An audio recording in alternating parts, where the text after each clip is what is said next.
योग्यता पर होगी स्थानीयता भारी, लोकल पर वोकल की यही है तैयारी।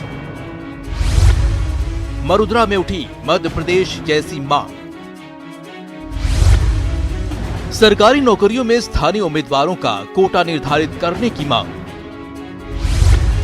बाहरी राज्यों के उम्मीदवारों के लिए कोटा सीमित करने की उठी आवाज। कई राज्यों में बाहरी उम्मीदवारों के लिए कोटा तय। व्यवस्था संवैधानिक या राज्यों की मनमानी? मंत्रियों ने कहा सरकार इस मामले पर विचार करेगी। अपना प्रदेश, नौकरी अपनी।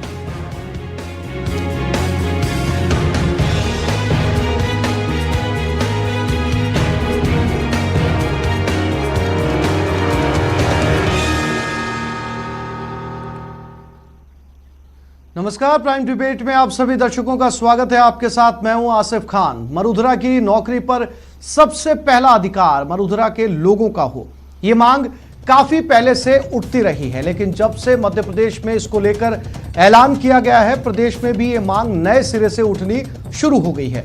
ऐसे में सवाल यह है कि क्या ये संभव है और ये मांग कितनी जायज है, इस पर चर्चा करेंगे। चर्चा करने के लिए हमारे साथ गेस्ट पैनल जुड़ चुका है, लेकिन चर्चा शुरू करने से पहले प्राइम सवाल।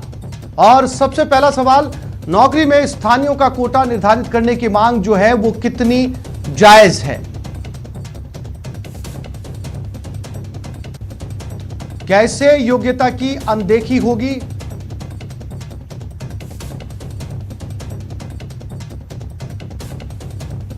और तीसरा और सबसे महत्वपूर्ण सवाल, क्या संघीय ढांचे पर चोट नहीं पहुंचेगी?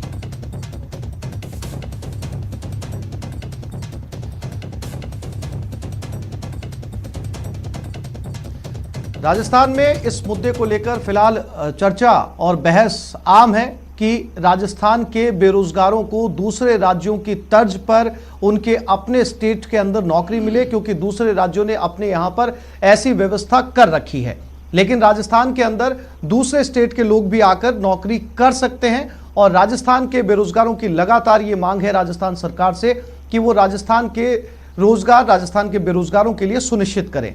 इसी पर चर्चा के लिए हमारे साथ आज पैनल में अभिनेश महर्षि हैं, बीजेपी नेता, एमएलए हैं, वरुण पुरोहित कांग्रेस विचारक हैं, उपेन यादव अध्यक्ष हैं राजस्थान बेरोजगार एकीकृत महासंघ के, और एसपी मित्तल साहब वरिष्ठ पत्रकार हमारे साथ लाइव जुड़ चुके हैं। सबसे पहला सवाल मेरा, एक बार फिर मैं आपके पास आऊंगा। उपेन, आपने ये मांग उठाई है और इसमें सबसे बड़ी बात ये आ रही है कि क्या दूसरे राज्यों का अनुसरण इसमें किया जा सकता है, क्योंकि दूसरे राज्यों के अंदर स्थानीय भाषा को कंपलसरी भाषा माना गया है। राजस्थान के अंदर ऐसी कोई बाध्यता नहीं है, राजस्थान के अंदर अपनी कोई भाषा नहीं है। बंगाल में जाएंगे बंगाली मिलेगी, उड़ीसा में जाएंगे, साउथ में जाएंगे, सबकी अपनी अपनी भाषा है। आपको वो परीक्षा पास करनी होगी, तब जाकर आपको नौकरी मिलती है।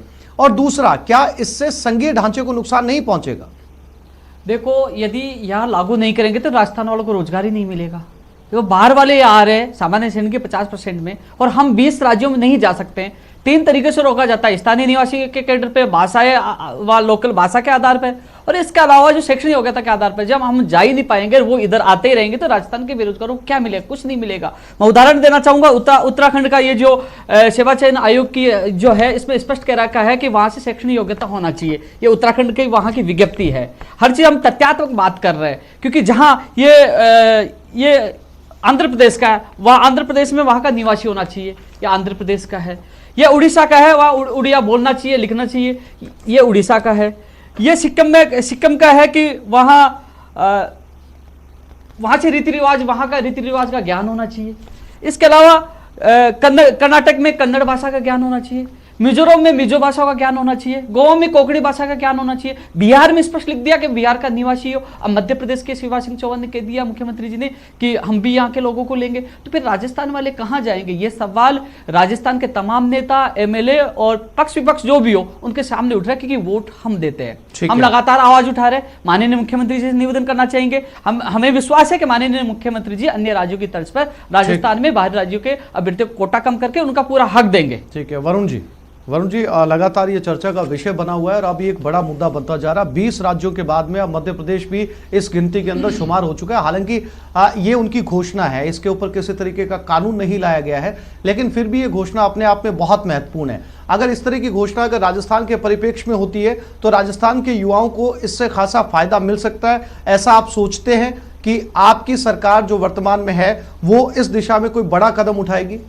देखिए, शिवराज चौहान साहब की बात तो जहाँ तक आप कर रहे हो, 27 जो विधानसभा उपचुनाव हैं मध्य प्रदेश में, उसके लिए उन्होंने अपना जुमला, चुनावी जुमला आप उसको कह सकते हो, 100% आरक्षण संविधान को देखते हुए, क्योंकि आर्टिकल जो 16 है उसमें एम्प्लॉयमेंट की, in the matter of employment, सबको, पूरे सिटीजन जितने भी हैं, कास्ट, क्रीड, रिलीजन किसी का भी हो, उसको एम्प्लॉयमेंट गारंटी है, वो कहीं भी जाके एम्प्लॉयमेंट ले सकता है। That article guarantees all citizens of India. तो फिर 20 राज्य क्या कर रहे हैं?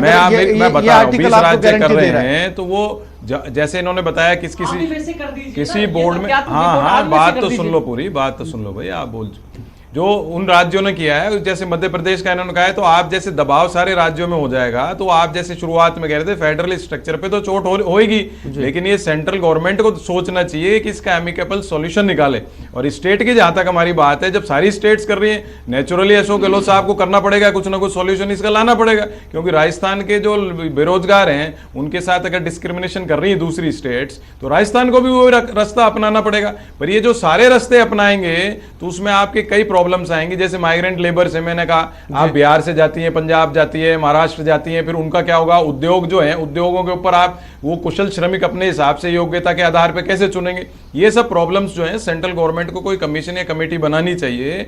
ये जो 20 राज्य उपेंद्र ने बताया, उनमें अगर जो भी चीज हो रही है, अगर वो गलत है तो उसको रोकना चाहिए सेंट्रल गवर्नमेंट को, और ये सारे स्टेट्स में लागू हो जाएगा तो डेफिनेटली राजस्थान को लागू करना पड़ेगा। राजस्थान के बेरोजगारों के हितों की रक्षा तो राजस्थान सरकार की किसी भी पार्टी को उसको करनी पड़ेगी। जो एक टेक्निकल बात इसमें आती है, 8वीं अनुसूची में राजस्थानी भाषा को मान्यता नहीं है। अब राजस्थान विधानसभा उसका प्रस्ताव भेज चुकी है, केंद्र सरकार पे अगर दबाव बनाया जाए, और संसद का सत्र अभी सितंबर में आने वाला है, पहले फरवरी में भी था, अगर उसमें हमारे सांसद और हमारे सब मिलकर के विधायक। अभिनेश जी, आपकी सरकार, आपकी पार्टी लोकल के लिए वोकल को लेकर लगातार आवाज उठा रही है, और ये लोकल के लिए वोकल आवाज है कि यहाँ के जो बेरोजगार हैं उनको यहीं पर, किसी दूसरे राज्य में जाए बिना यहीं पर रोजगार मिले, और इसके लिए 20 राज्यों का उदाहरण जो है वो लगातार उपेंद्र यादव आपको दे रहे हैं, कागजों के साथ, डॉक्यूमेंट्स के साथ में। और अब ये कल ही जो है मुख्यमंत्री शिवराज सिंह चौहान ने भी मध्य प्रदेश के अंदर ऐसी घोषणा की है। आप इस पर क्या राय रखते हैं? क्या ऐसा होना चाहिए? और ऐसा अगर होता है तो क्या राजस्थान के हित में कितना जाएगा, राजस्थान के बेरोजगारों के हित में? आसिफ भाई, मैं उपेंद्र की बात से 100% सहमत हूँ। राजस्थान की सरकार की जहां तक बात है, राजस्थान की सरकार तो झूठ के सहारे पर, झूठ को सीढ़ी बना करके सत्ता में आई थी, और उसका परिणाम पिछले दिनों हम सब लोगों ने देखा है, और राजस्थान की जनता ने 1 महीने तक भुगता है। कोरोना जैसी महामारी में जब भारतीय जनता पार्टी के सभी विधायक लोगों के बीच में जाकर उनके दुख दर्द में आंसू पोंछने का काम कर रहे थे, तब राजस्थान की सरकार 5 स्टार 7 स्टार होटल्स में बैठ करके मजे कर रही थी। उनको बेरोजगारों की चिंता नहीं है।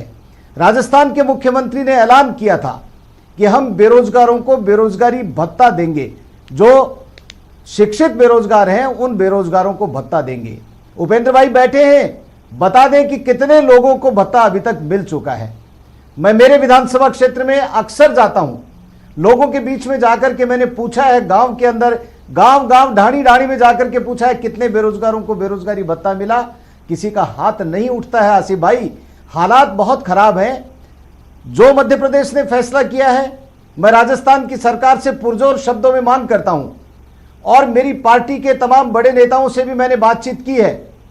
हम सब लोग इनकी इस मांग के साथ में हैं, क्योंकि अभी कह रहे थे डॉक्टर साहब कि ये संघीय ढांचे के खिलाफ है जी। तो आप राजस्थान की जैसे 20 अन्य राज्यों ने फैसला किया, वैसे आप राजस्थान की सरकार फैसला कर दे, बेरोजगारों के हक में फैसला कर दिए। अब आप बताइए, 20 राज्य राजस्थान के किसी भी बेरोजगार को अपने स्टेट में घुसने नहीं दे रहे हैं। क्या कोई कानून ऐसा लेकर के आ पाए अभी तक कि उनको रोकने से मना किया जा सके। वरुण तो जी, राजस्थान का बेरोजगार कहां जाएगा? वरुण जी, सवाल आप पर है। राजस्थान के बेरोजगारों के लिए जी। मैं पुरजोर शब्दों में मांग करता हूं कि राजस्थान की सरकार को विधेयक लाना चाहिए और जो बाहर दूसरे स्टेट के लोग बाग यहां के लोगों का हक मान ले जाते हैं, उनके हक और अधिकार की लड़ाई लड़ने के लिए हम उनके साथ। जहां तक बाहर दूसरी स्टेट में राजस्थान के लोगों का सवाल है, आप देखो राजस्थान के आईएएस आईपीएस पूरे भारतवर्ष में है, ऐसा नहीं है कि नहीं है, लेकिन जो पर्टिकुलर बोर्ड्स या जो निकालते हैं ना वैकेंसियां, जैसे आसाम का भी निकाला डिस्ट्रिक्ट कोर्ट ने, वहां पे कल एक बेरोजगार मुझसे पूछ रहा था भैया कैसे लगाऊंगा, कि उसमें लिख रखा भाई आसाम का होना चाहिए डोमिसाइल, तो डोमिसाइल तो राजस्थान में भी लागू है 10 साल वाला। ये जो चीज है ये, और रही बात आप कह रहे हो कि राजस्थान में बेरोजगारी भत्ते की बात, मोदी जी ने जब सत्ता में आए थे, जब 2 करोड़ रोजगार पर ईयर देने की बात की थी, अब तक तो 10-15 करोड़ रोजगार हो जाते, रोजगार की प्रॉब्लम नहीं आती। अब आईएलओ की रिपोर्ट को दरकिनार कर गए कोरोना के टाइम में, आईएलओ ने अप्रैल में कह दिया था 40 करोड़ आदमी बेरोजगारी की जद में, 40 करोड़ आदमी बेरोजगारी की जद में आ जाएंगे और जून जुलाई तक। और आपने क्या किया, आंकड़े छुपा रहे हो आप। मनरेगा कौन लाया? मनरेगा कांग्रेस लाई, जिससे आज मनरेगा से आपका रोजगार के लोगों का पेट भर रहा है। मनरेगा से आपने तो विरोध किया था, मनरेगा का विरोध किया। मनरेगा का जो अनऑर्गेनाइज सेक्टर है उसका सबसे बड़ा सोशल सिक्योरिटी का लेजिस्लेशन कांग्रेस पार्टी लाई, आप तो विरोध कर रहे थे शुरू में, अब आपको मजबूरी में उसको फॉलो करना पड़ रहा है। आप अगर मनरेगा आज बंद कर देते हो तो जो मोदी जी ने कहा था ना 50 दिन बाद चौराहे पे क्या होगा वो करेगी जनता आपके साथ। रुपए बढ़ाने की बात कही, वो भी मोदी जी ने और बढ़ाया। आज उपेन्द्र भाई से पूछ लो, राजस्थान में, पूरे हिंदुस्तान में वैकेंसियां नहीं निकल रही, राजस्थान में रोज वैकेंसियां निकल रही है हर क्षेत्र में, कोरोना का होते हुए भी। ये सबसे बड़ी बात राजस्थान सरकार की है। अविनेश जी, मैं वरुण साहब, मैं फिर कहूंगा आपसे कि हम मुद्दे पर रहें, क्योंकि मुद्दा राजस्थान के बेरोजगारों से जुड़ा है और इस तरह की बहस जो है वो कल तक भी खींची जा सकती है और उसका कोई नतीजा निकलना भी बहुत मुश्किल है। एसपी वित्तल साहब हमारे साथ, वरिष्ठ पत्रकार भी लगातार जुड़े हुए। एसपी साहब, चर्चा आपने सुनी और बीजेपी और कांग्रेस से दोनों प्रवक्ताओं को भी आपने सुना, उपेन्द्र की शिकायत भी आपने सुनी। क्या ये प्रैक्टिकली मुमकिन है राजस्थान के अंदर, क्योंकि बाकी सारे राज्यों के अंदर भाषा जो है वो कंपलसरी है, वहां की स्थानीय भाषा, और चूंकि राजस्थान में भाषा का फिल्टर नहीं लगा हुआ, भाषा का कोई, स्थानीय भाषा का कोई हर्डल नहीं है, इसलिए दूसरे राज्य के लोग आते हैं, नौकरी पा जाते हैं। यहां पर मुमकिन है, और अगर यहां पर इसको मुमकिन बनाना है तो राजस्थानी भाषा को पहले मान्यता देनी होगी। कहा कि राजस्थान के अंदर अपनी भाषा को ही मान्यता नहीं है, इसलिए जो भाषा की बात जो और राज्यों ने लगा रखी वो राजस्थान में हटा ही नहीं, क्योंकि राजस्थानी भाषा को मान्यता अभी तक भी नहीं मिली है। मैं भारतीय जनता पार्टी के जो प्रतिनिधि बैठे हैं वो और कांग्रेस के जो प्रतिनिधि बैठे हैं उनकी सबकी बात मैंने सुनी है। मैं 2-3 मुद्दे की ओर आपका ध्यान आकर्षित करना चाहता हूँ कि जब साल भर पहले जम्मू कश्मीर से अनुच्छेद 370 को हटाया गया, तब ये बात कही गई कि हम समान अधिकार की बात कर रहे हैं, पूरे देश के लोगों को जोड़ने की बात कर रहे हैं और कश्मीर में देश का अभिन्न अंग है, इसलिए अनुच्छेद 370 को हटा रहे हैं। अच्छी बात थी है, लेकिन अब वही भारतीय जनता पार्टी का जो मध्य प्रदेश में शासन है, उनके द्वारा, मुख्यमंत्री के द्वारा ये कहा गया कि हमारे यहाँ सिर्फ मध्य प्रदेश के लोगों को ही नौकरी मिलेगी। मेरा ये मानना है कि शायद ये क्या नाम से दोहरी बात सामने आ रही है, इसमें कोई ना कोई ऐसा रास्ता निकाला जाना चाहिए। जब हम समान अधिकार की पूरे देश में बात करते हैं, जब हम संघीय ढांचे की बात करते हैं, तब ऐसी बात नहीं आनी चाहिए। उपेन्द्र ने ये बात बिल्कुल सही की है कि 20 राज्यों के अंदर अपनी अपनी व्यवस्था लागू कर रखी है। कहीं 100% आरक्षण स्थानीय लोगों को दे रखा है, कहीं 50 दे रखा है, कहीं 70% दे रखा है। स्वाभाविक है ऐसी स्थिति के अंदर जब राजस्थान में आके सारे राज्यों के लोग नौकरी प्राप्त कर सकते हैं, और लेकिन राजस्थान के लोग यदि मध्य प्रदेश जाएंगे, गुजरात जाएंगे या उत्तराखंड जाएंगे तो वहां नौकरी उनको नहीं मिलेगी। तो इस संबंध में राज्य सरकार को सोचना चाहिए। अभी जो कांग्रेस के जिन प्रतिनिधि ने अभी ये बात कहा कि भाई ये जो निर्णय है, लेकिन मैं बताना चाहता हूं कि जो मध्य प्रदेश सरकार का जो निर्णय है उसका स्वागत वहां दिग्विजय सिंह ने भी किया है। यानी इस मुद्दे पर मध्य प्रदेश के अंदर कांग्रेस और भारतीय जनता पार्टी दोनों एक साथ हैं। तो ऐसी स्थिति में जब राजस्थान के अंदर भी ये हो सकता है, और मेरा मानना है कि जब संघीय ढांचे की बात नहीं हो रही है तो फिर ये जरूर होना चाहिए कि राजस्थान सरकार को भी इस पर गंभीरता के साथ विचार करना चाहिए कि यहाँ के स्थानीय लोगों को रोजगार मिले। मैं बताना चाहता हूँ कि अजमेर में जो राजस्थान लोक सेवा आयोग है उसमें ऐसा कोई प्रावधान नहीं है कि बाहर के लोग यहाँ आके नौकरी नहीं कर सके। उनको पूरा अधिकार है। जैसे राजस्थान के युवाओं को जितने अधिकार नौकरी के लिए मिले हैं उतने ही मध्य प्रदेश के, गुजरात के, उत्तराखंड के लोगों को मिले हुए। राजस्थान में कोई हर्डल नहीं है। तो ऐसी स्थिति के अंदर मेरा ये मानना है कि अब इसमें विचार करना चाहिए। ठीक है जी जी। ये एसपी साहब के विचार थे। अविनेश जी, आप रिएक्ट करना चाह रहे थे, उसके बाद में मैं उपेंद्र के पास जाता हूं। आप कुछ कहना चाह रहे थे? नहीं, मैं तो ये कहना चाह रहा था कि कोई न कोई एक मॉडल बनाना चाहिए जी। राजस्थान के बेरोजगारों के साथ में कुठाराघात नहीं होना चाहिए। दूसरे स्टेट के लोग बाग जब यहाँ पर आ जाते हैं और दूसरे स्टेट के लोगों के यहाँ दूसरे स्टेट्स में राजस्थान के लोगों को जाने का अवसर नहीं मिलता है। ये असमानता और कुठाराघात को दूर करने के लिए राजस्थान की सरकार को कोई न कोई मॉडल बनाना चाहिए, ये मेरा कहना था। ठीक है उपेंद्र, एक सवाल मेरा भी आपसे कि क्या आपको नहीं लगता कि इस तरीके के मामले जो है वो खड़े करके इसमें कहीं ना कहीं राजनीति भी की जा रही है? क्योंकि ऐसी बहुत सारी परीक्षाएं राजस्थान में भी होती है जिनके अंदर प्रमाण पत्र मांगा जाता है डोमिसाइल का, कि आप 10 साल से राजस्थान के अंदर जो है वो रह रहे हैं, चाहे रिट की परीक्षा हो, टीचर की परीक्षा हो, उसके अंदर आपको 10 साल का सर्टिफिकेट तो पहले से मांगा जाता है। और जो लोग उस कैटेगरी में आ जाते हैं कि वो 10 साल का डोमिसाइल सर्टिफिकेट दे देते हैं, वही नौकरी पाते हैं, और जो इस कैटेगरी में नहीं आ पाते उनको खुद ही नौकरी नहीं मिलती। आसिफ जी, एक भी भर्ती में नहीं मांगा जाता है। ये आपके पास गलत सूचना किसी ने दी होगी, अभी वरुण जी बता रहे थे, गलत है। 50% सामान्य ज्ञान में कितने भी आ सकते हैं। ये विवाद उत्पन्न क्यों हुआ? जब 20 राज्यों में हमें नहीं लिया गया, जब हमने वहाँ की विज्ञप्तियाँ देखी, भर्तियों में जो आवेदन किए तो बोले कि या तो वहाँ की लोकल भाषा, या फिर वहाँ शैक्षणिक योग्यता होनी चाहिए वहाँ से, या फिर स्थानीय निवासी होना चाहिए। उसके बाद हमने छानबीन की तो सामने है कि 20 राज्यों में राजस्थान वालों को नहीं लिया जाता।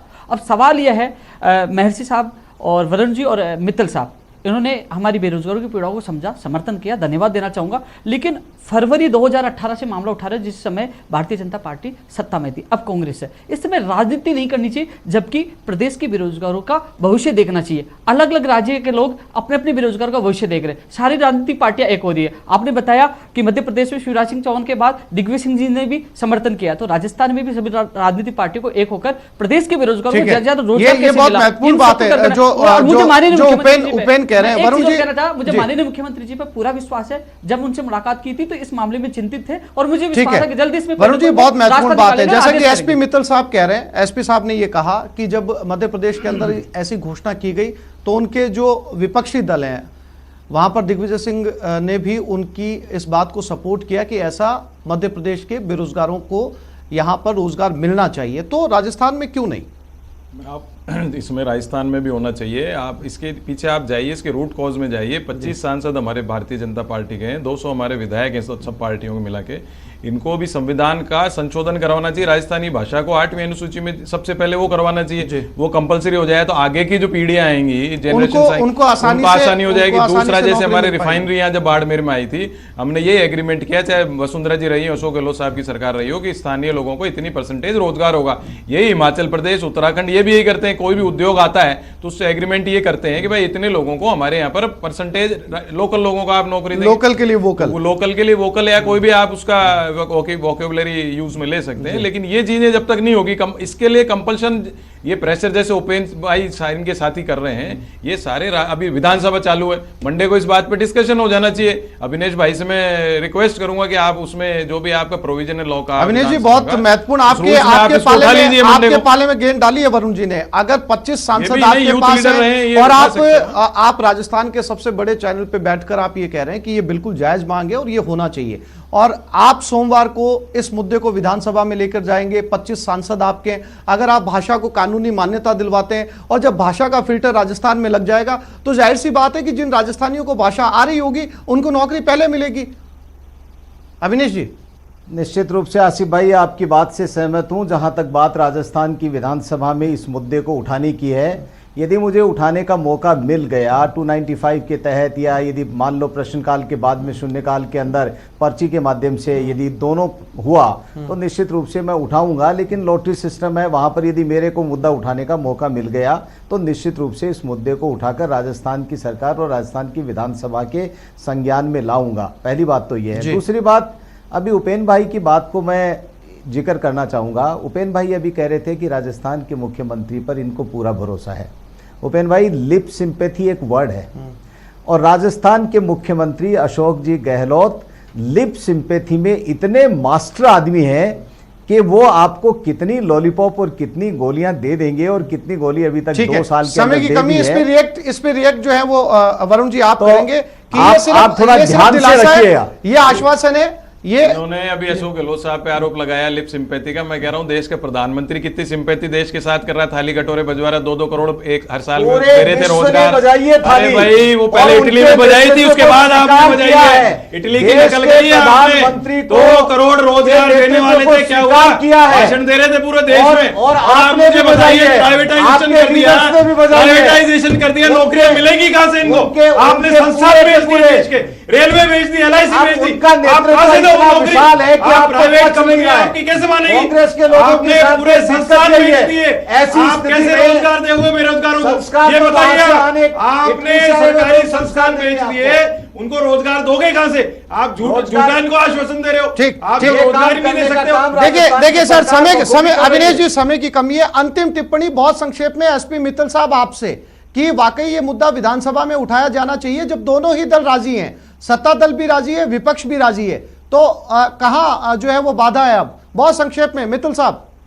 हाँ आसिफ भाई, ये विधानसभा में उठाया जाना चाहिए, और अभी जो उनके विधायक महोदय यहाँ बैठे उन्होंने बहुत अच्छी बात की है कि मंडे को पूरी कोशिश करेंगे कि इस मुद्दे को उठाएं। मेरा ये मानना है कि इसमें भारतीय जनता पार्टी और कांग्रेस को दलगत राजनीति से ऊपर उठकर इस मुद्दे को गंभीरता से विचार करना चाहिए।